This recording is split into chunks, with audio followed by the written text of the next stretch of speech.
రకాల చర్మ సమస్యలకు శాశ్వత పరిష్కారం ఈ శ్రీత 9281458181.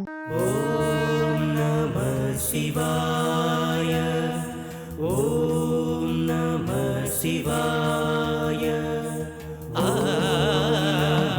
శివాయ ఓం నమః శివాయ మనోబుద్ధ్యహంకార చిత్తాని నాహం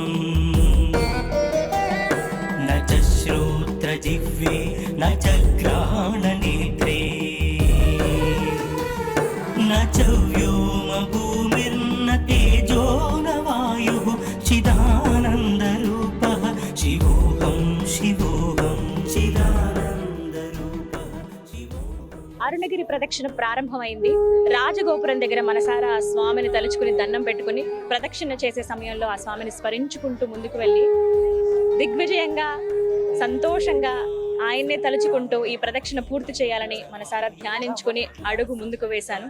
ఈ మధ్యలో అంటే మన ఈ ప్రయాణంలో మనకు ముందుగా దర్శనమిచ్చేటువంటి లింగం ఇంద్రలింగం. ప్రస్తుతం అక్కడే నేను ఉన్నాను. ఇదిగో ఇంద్రలింగం. ఈ లోపలికి వెళ్ళాలి, కొంచెం దిగువ భాగంలో ఉంటుంది.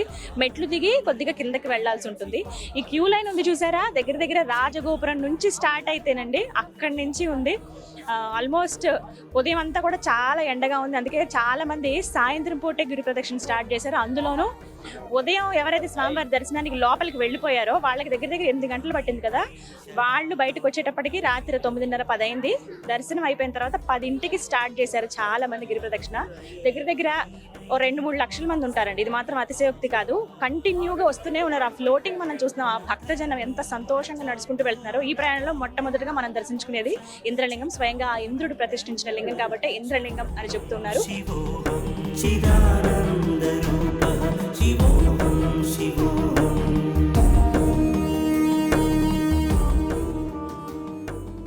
గిరి ప్రదక్షిణ సమయంలో మనకి ఎన్నో ఆవులు అలాగే నందీశ్వరులు కూడా కనపడుతూ ఉంటాయండి. వాటికి ఆహారం కూడా పెట్టొచ్చు. ఇగో ఇలా అమ్ముతూ ఉన్నారు. ఎవళ్ళమ్మా? 10 రూపా.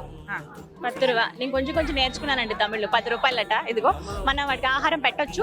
పదండి. ఇగో ఇక్కడే ఉంది లక్ష్మి. అహం భోజనం నైవ భోజ్యం న భోక్తా చిదానంద రూపః. తినేసింది. చాలా హాయిగా ప్రశాంతంగా అనిపిస్తుంది కదా. పృష్ఠ భాగంలో లక్ష్మీదేవి కొలువై ఉంటుందని చెప్తారు. పాపం వీటికి ఆకలి అవుతుందేమో అలా వస్తూ ఉన్నాయి. ఇంకా చాలా కనిపిస్తాయి మనకి. నెమ్మదిగా అలా పెట్టుకుంటూ ముందుకు వెళ్ళిపోవచ్చు. చూడండి ఎంతమంది ప్రదక్షిణకి వెళ్తున్నారు. మృత్యుర్న శంఖాన నీజాతి భేదః పితా నైవ మే నైవ మాతా న జన్మ. ఇంద్రలింగం దర్శనం తర్వాత అలా మనం ముందుకు వస్తే ఎడమ భాగంలో వినాయకుడిని మనం దర్శించుకోవచ్చండి. మొత్తంగా గిరి ప్రదక్షిణ చేసే సమయంలో 11 వినాయక విగ్రహాలని మనం దర్శనం చేసుకోవచ్చు. చిన్న చిన్న మందిరాల్లో ఆ బుజ్జి గణపయ్య కొలువై ఉంటాడు. ముందుగా మనం దర్శనం చేసుకునేది ఈ గణపతినే.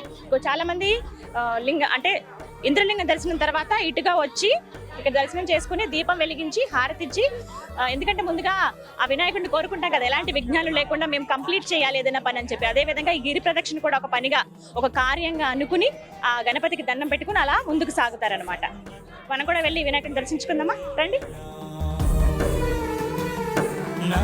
సంగతం నైవ ముక్తిర్నమేయ చిదానంద రూపః శివోహం శివోహం. చక్కగా కూర్చుని ఉన్నారు స్వామి. హాయిగా అలా ప్రశాంతంగా పంచె కట్టారు, తెల్లటి పంచె. అందరూ వచ్చిన భక్తులు అందరూ కూడా కొబ్బరికాయలు కొడుతూ ఉంటారు, దీపాలు వెలిగిస్తారు, హారతిచ్చి వెళ్తూ ఉంటారు అనమాట. అలాగే ఆ బుజ్జి గణపయ్య పక్కన అమ్మవారిని కూడా దర్శనం చేసుకోవచ్చు.